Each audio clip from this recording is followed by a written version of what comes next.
Okay. All right, everybody. We are here today with Steve Alexopoulos from MetroCity Property Group in Ottawa. Really excited to have a chat with you today, man, and to hear about your journey and about, how you've become so successful. So welcome to our podcast. Thanks, Pierre. Excited for this podcast for sure, man. It's been a long time, and I've known you for a while now, and I'm excited. Yeah, well, we keep talking about it, but now we're finally going to do it. So let's just jump right in. Steve, listen, I want you to tell me a little bit about your story, how you got into real estate, and up to this point, that you're at right now. So give us a little bit of feedback on your history. Yeah, so it's a pretty long story, but I'll kind of try and give you the Coles notes a little bit. It started, I was in university, went to Carleton University, took biology. Was working in the biology field. I was kind of like a chemist, call it, mixing chemicals. I realized that definitely wasn't for me. Didn't like, waking up at a certain time, finishing at a certain time, and, having to have lunch at a certain time as well. So I got into chemical sales after university. At the time, I was doing mixed martial arts. I was fighting professionally, so I had an income doing that as well. Realized that wasn't very sustainable or something I wanted to do forever either. And then, once I was in sales... We got to back up. Hold on. Chemical sales. Yeah. Okay. You might want to be more specific on that. What kind of chemicals were you selling, man? We're selling a lot of water treatment products to buildings. Yeah. We're also doing a lot of lubricants for, construction workers. And so it was a lot of door knocking. It was door to door, business to business sales. So I was knocking on doors cold. And, doing a quick warm up with them, doing a demonstration of the product, and then trying to close them within 1 hour because, these guys were really busy. So it wasn't very easy, but it definitely gave me what I needed to do, the kind of the skills I needed to build for real estate. Awesome. Then, so it's funny because I was training with Tarek, who's now my business partner and also my best friend. And we were lifting some weights in the basement, in his basement. And I remember him, he was in real estate. He had just gotten in. He was maybe in it for 2 or 3 years. And he got off the phone and he's like, I just made $10,000. And I go, no way you just made $10,000. Yeah. And, I was like, prove to me that you made $10,000. I'm like, show me a pay, in Wolf of Wall Street, he's like, show me a pay stub that you made this much money and this, so it was kind of similar to that. I'm like, show me how much money you made last month. And I'll quit my job. Yeah. Yeah. He was like, I made like 25, 30 grand last month. I'm like, no way. I'm like, prove that to me and I quit my job tomorrow kind of thing. So he ended up showing it to me. He showed me one of his ETFs or whatever. Next day I applied, got my real estate license. So I was doing the chemical sales, which I was traveling every single week. I was going to Vancouver. I was going to Calgary. I was kind of the regional manager for the company. It was a big Fortune 500 company. And I was trying to do real estate at the same time for 6 months until the VP, he figured out that I was doing real estate as well because he went to Google my name to show the president of the whole company some of my MMA fights. And Keller Williams ended up coming up. Steve Alexopoulos, Keller Williams. So he gives me a call. He's like, man, that's a conflict of interest. You can't do both. You're working too hard doing this. You can't be selling real estate as well. Like you're in a pretty high position here. Yeah. So I had to make the decision. I was making good money at this other job and I decided to quit the other job and go full time into real estate, totally sink or swim. I didn't join a team, which to be honest with you, looking back, I probably would have joined a team for the first little bit. But it was definitely tough for the first, few months, but, really worked hard, obviously was focused on prospecting, FSBOs, expireds, you name it, door knocking. And I became rookie of the year at Keller Williams my first year. After that year, I partnered up with my first partner, Jack. And we had a small team. We had one admin, one buyer agent. We ended up hiring a second buyer agent, and we were the top gross partnership at Keller Williams for between 2015 and 2016 and 17. So that went pretty well. Nice. And then and the then you rest moved of my on from story, that. yeah. And then you moved I on from that to that. So Tarek and his business partner, they kind of split ways, and my business partner ended up moving to Miami to do some real estate there. So, wow. Tarek ended up coming up to me. We started talking. We're like, hey man, we should partner up, which is funny because, the conversation 3 or 4 years ago in the basement where I asked him, show me a pay stub. Obviously at that point I wasn't ready to partner up with him yet because he was already a huge producing agent. So I kind of had to prove myself and show that I could do it as well. And then, it was cool because we were friends, we were training partners. Then we became business partners, and we partnered up January of 2017. Wow. Yeah. And it grew from there, man. And it's been Has fun. it ever? Yeah. Yeah. Has it ever? I mean, when you look at your team now, right, maybe you can kind of give us the structure of your team, like how many agents you have. I know you've got a lot of moving parts there. So maybe explain to us what your team looks like today.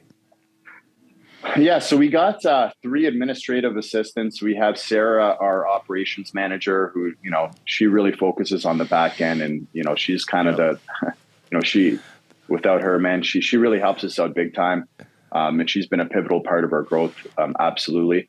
And we have 3 inside sales agents, which we call business development advisors, because we want them to advise the client instead of just kind of selling them. So we also have about 14 agents.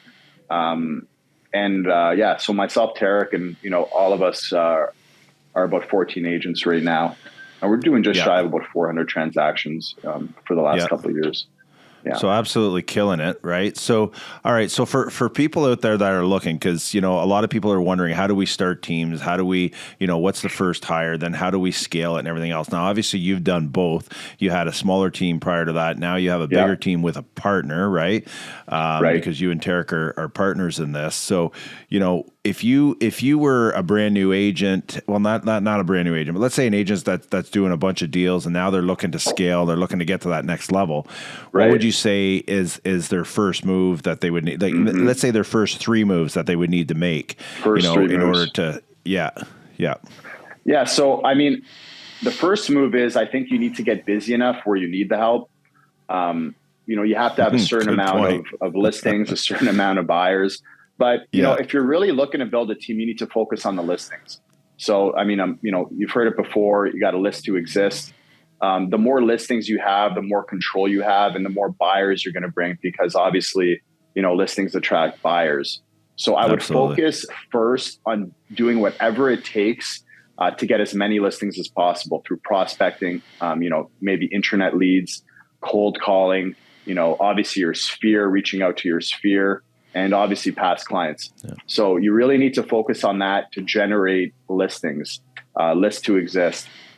Once you get busy enough with the listings and you have, enough listings that's generating enough buyers, the first hire I would make, and the first hire that I made, was an administrative assistant, because you want to be able to focus on income producing activities. And, putting the buyer paperwork and listing paperwork to the board is not an income generating activity. So you really want to focus on things that bring in the money. You want to be, you want to be on the field. You want to be generating listings. You want to be generating buyer clients.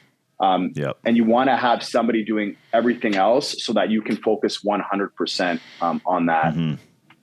Money making activities, right? A activities instead of doing B and C activities, and delegate everything 100%. else. That's good advice. Yeah. Love it. Yeah. I mean, getting listings and buyers is your highest and best use, and everything else, like installing lock boxes and installing signs and things of that nature, they're not income producing activities, and they're not your highest and best use.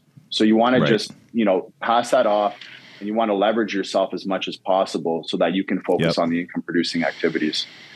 I know when I hired my first assistant, my business the next year doubled, because I basically delegated everything I didn't want to do. And then, I was just way more productive. Right. So, so now you hire your first assistant, then what? And I, just to add on that, I think it's about kind of getting rid of that fear, because everyone's afraid of, oh, now I have to pay 40, 50, 60, whatever $1,000 a year.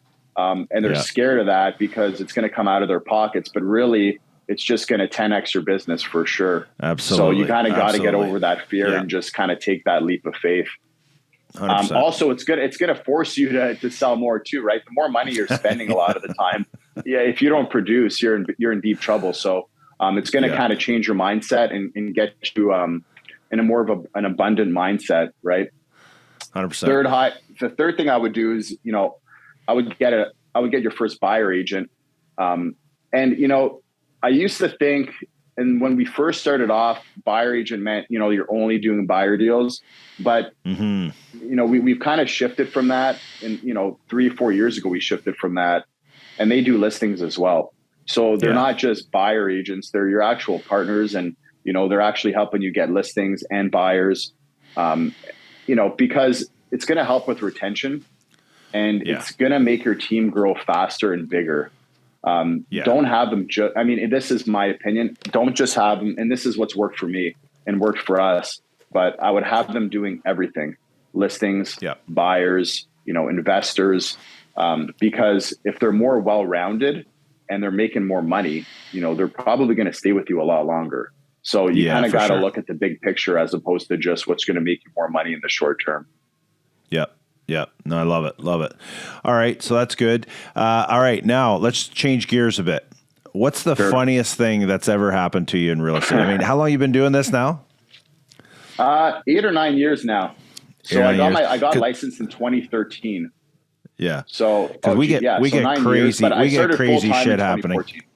Yeah. So there's been some crazy stuff that happens, right? So have you had anything crazy ever happen to you? Oh man, there's probably hundreds of funny things that have happened to me or crazy things that have happened to me, but one that really sticks out, only because it was my first listing and first deal in Barrhaven, Ottawa. So it was literally the first day I got licensed. This is 2013. So I was on YouTube, how to generate listings. Right away, I was on listings. So I started door knocking, right? So I'm door knocking. I happen to come across somebody that had expired, about a week before. And keep in mind, this was like a buyer's market, 2013. It was the start of a buyer's market. I think the last year was 2012 of the seller's market. But in 2013, so I'm door knocking. I started talking to this guy. Yeah, my listing just, we just went off the market. We want to go back on the market. I gave my pitch, and he really liked me. So he told me to come in. So I said, okay, sure. I come into his place. I just made up kind of some BS listing presentation. Just rolling with it. Yeah, I just rolled, like literally first day I get my license. And he goes, you know what? He goes, I want to list my house with you today, like right now. So I'm like, uh-oh. I didn't have a listing package on me. I didn't have a listing kit, nothing. So I had no listing agreement on me. So I'm like, what do I do? Like, what am I going to get him to sign? So I said, hold tight. I said, I forgot something at the office. I'll be back in 30 minutes. Is that okay? And he said, yeah, sure. So I get in my car, kind of panicking. I don't even know how to write up a listing agreement, really. Yeah, exactly. So I get to the office, and I go to the first person I see that looked like they knew what they were doing. And I'm like, hey guys, I'm about to sign a listing. I don't even know how to do it. Can somebody help me out? So somebody sits down with me. They start, highlighting, this is where you get them to sign. This is, this is where you get them to initial. So I'm like, perfect. Grab the listing agreement, drive back to his house, go into his place, get the listing signed. And it ended up being my first listing and first deal. Wow. First day I got my license, and I didn't even have anything on me. Yeah. Wow. So I guess you're in panic mode at that point, right? Because you're just trying to get everything done as fast as you can. I was definitely panic mode, but I was kind of acting as if like I'd already done this 1,000 times. And I think that's what kind of really helped me at the beginning, is just kind of acting as if, and, made it seem like I was, just by the way I was talking to him, I guess he thought I'd been in the business for a while. The conversation never even came up. But I had to rush out of there and grab a listing kit. So at that point you must have thought, man, this is going to be easier than I thought. Yeah. Right? I did. And then I surely realized it's a little bit harder than that. Oh yeah. All right. So that's a good one. All right. So what's the worst thing that's ever happened to you in real estate? Worst thing that's ever happened. Well, Yeah. I guess the way I'll answer that is a lot of bad things have obviously happened. In terms of people leaving, you get, for example, a BDA leaves or someone leaves or an agent leaves.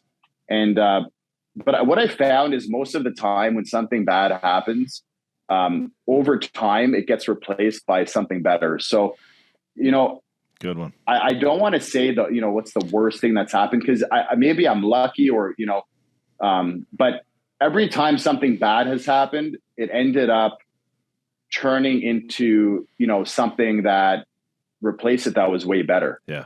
So, yeah. I know I'm putting a positive spin on this, but to be honest, I mean, it's kind of what's happened. If different partnerships or different, having somebody that comes on as inside sales that's even better than the person you once thought, or an admin that's better, or an agent that gets that replaces another agent that is better for the culture and produces more.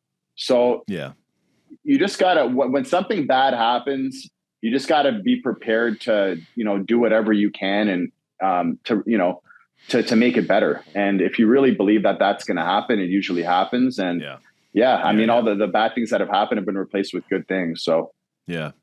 I guess it's one of the things when we're running teams, right? It's something that we constantly see, and a friend of mine, Al Stasic, that well as well. He referred to it as getting that Christmas present every year at Christmas, and I think one of the worst things that we do see when we're building teams is that we help some of these agents become very successful. They learn all the tricks of the trade, and then they get to a point where it's like, okay, I don't need you anymore, and they use this as a stepping stone to move on, right? So how do we find that happy medium where they want to stay with us and not keep leaving us, right? And that's the unfortunate thing about building teams, and anybody who's built a team will know that once they get to a certain point, they tend to move on, right? So unless you've got a strategy in place to be able to keep them there for a long period of time and give them enough value that they can stay, then that is definitely something that teams are going to run into all the time, right? So all right, let's okay, so if somebody's looking to scale their team, let's say there's somebody that already has a team of 2 or 3 agents, but now they're now they want to go to that next level, because we're all competitive, we all want to do more all the time, right? So and you did it, right? You went from having a smaller team to now having a huge team and doing massive production. What would you suggest somebody needs to do to scale to that next level? Yeah, that's a great question. I think it's about shifting your focus. So I mean, when you have a small team, I find, or you're a single agent, you're just fully transaction focused, which is okay. But when you want to kind of scale up and build a large team, you got to kind of shift your focus from just transactions to focusing on the people business. So focusing on the people more, because really it's the people that are going to make the business grow, not just you. If you think it's only you that's going to make the business grow, you're not going to grow very big. So by shifting the focus from the transaction business to the people business, and that's something that's very, very difficult to do, because, and to be honest, I haven't fully done it, but I'm at that 80% mark from transitioning from transaction business to people business, because once you make that shift, you got exponential growth, and the people that are on the team, that are people that are in the brokerage, are going to help that team grow, and it's just going to grow up exponentially fast. If you think you can do it alone, it ain't growing big. So so just to answer the question quickly, focus on the people more as opposed to just the transactions. You know what? That's great advice. And I look at our team now. We've got 30 some agents, but we've surrounded ourselves with amazing people, right? Like I got Brent sitting here watching me doing videos. He's a great marketing guy. He's a genius at what he does. And then, I've got somebody running my office just like you, like Sarah, that is, she really knows her stuff, and she's the best in the game, right? So, when we're picking people, we want to get those first round draft picks, right? We don't want to get, the people, and they're the ones that make us all better. And if we all work together real hard as a team, and we all have the same focus, and we tend to just do way better at the end of the day, and makes everybody's life a lot easier for sure. Yeah. So, for sure. All right. So now you talked about shifting, right? And you talked about growing, and now you've entered into a new chapter in growing even more, which I'm looking forward to seeing all the great things that are going to happen to you and your team. So you made this move to Exp Realty. Right. You looked at it for a long time, a couple of years, right? Yeah. We talked over 2 years ago, and it's been going back and forth, right? So, why now? And, where do you see your business going in the next 5 years? Because already I'm seeing some massive growth with you guys, right? So maybe talk to us a little bit the big move to EXP. So you're asking why we made the move? Yeah, why'd you make the move? Why'd you finally make the move after 2 years of looking at it? Why now? Well, I'll start up by the first thing you said. Why after so much time? So, obviously you made the move, 2.5 years ago, and we were going to make the move, and I just think it comes down to really seeing it. And there's the quote, once you see it, you can't unsee it. But it's about really seeing it, and it's about having that real aha moment. And we didn't have it until about 2 years after you did, where we knew that this was the right move.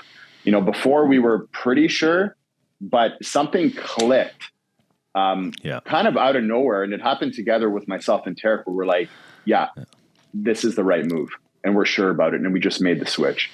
Once you see it, you can't unsee it.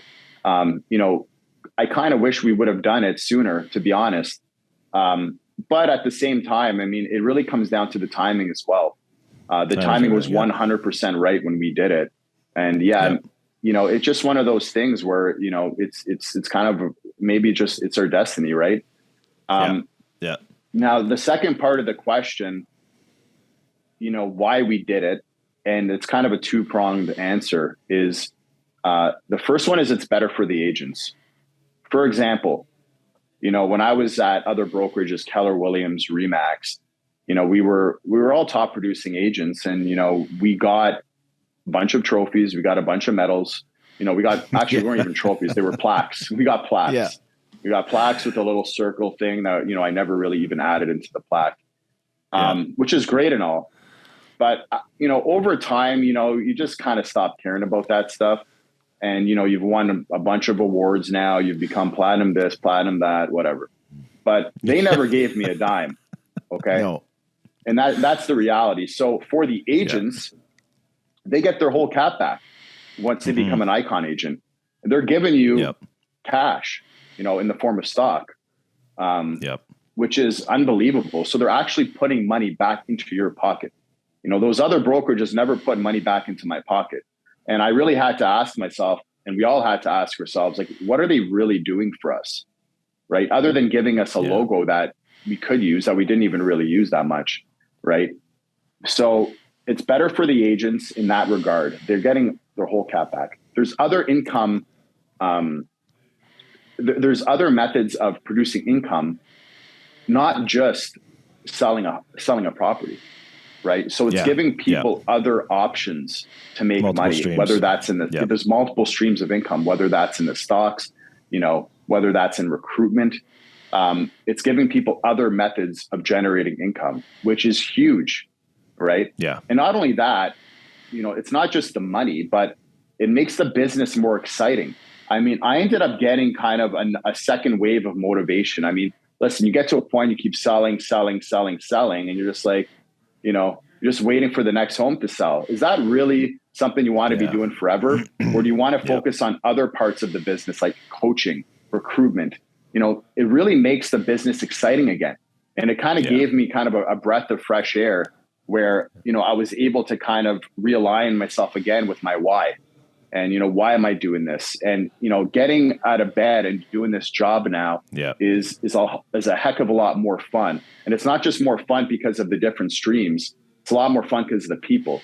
I get to associate myself more with guys like you, guys like Al, and the people that we bring on. And it's becoming, a bigger family that's not just, our team now, right? Yeah. It's other teams. And instead of them competing against each other, now we're trying to help each other out. So it's kind of more of a family community. And I think that's one of the main reasons, better for the agents for the extra revenue streams. But as a team leader, I mean, I could keep going on about this, but I'll try not go on too long. It's a great retention tool, right? So you were talking about how, you'd have agents come on the team and they'd end up leaving the team because they wanted to go do their own thing. Well, if they want to go do their own thing and build a team and they're already part of EXP, guess what? Yeah. They realize that when you're building a big team, EXP is a way better model. So they're probably going to stick with EXP. They're probably going to recruit agents. And guess what? You guys are still a family, right? It's not like, a lot of the time somebody leaves your team and you leave on bad terms and you hate the guy and, oh my God, as if the guy left, I'm so mad at him. Listen, that's now the difference is, now the difference is we're encouraging them, we're helping them, and we want them to grow. And now they get a piece of the pie, which changes everything. And you know what? That's an awesome answer.